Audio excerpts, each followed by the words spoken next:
Welcome to Phil TV This Week. I'm Shiza Pasha reporting on December 1st, 2016, and these are the top philanthropy headlines we are following this week.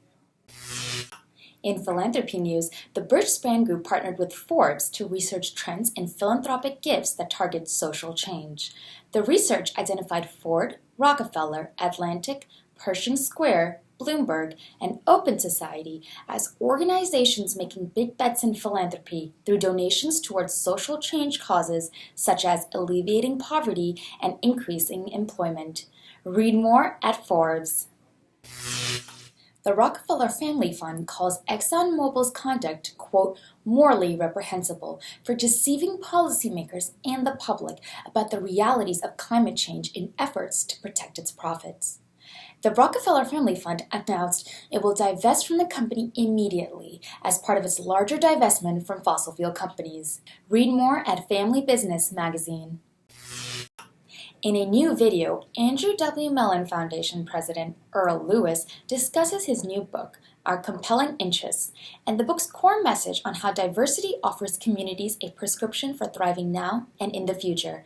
Book contributors and other intellectuals also share their thoughts on why the major demographic changes taking place in America today necessitate a renewed discussion about diversity.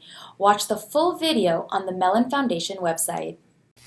Chris Daggett of the Dodge Foundation writes in the New York Times about how the Federal Communication Commission's decision to auction off a big chunk of the public airwaves could transform local media across the country. Read more at the New York Times.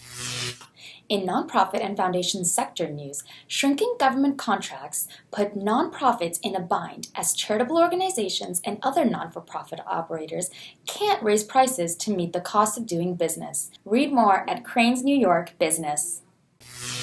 In this week's Insights column, Sampriti Ganguly, CEO of Arabella Advisors, outlines 6 recommendations for shifting philanthropy forward in this new administration. She recommends, for example, for funders to think locally, nationally, and globally, consider funding active collaboratives, and augment philanthropic giving with impact investing. Read more at the New York Philanthropost.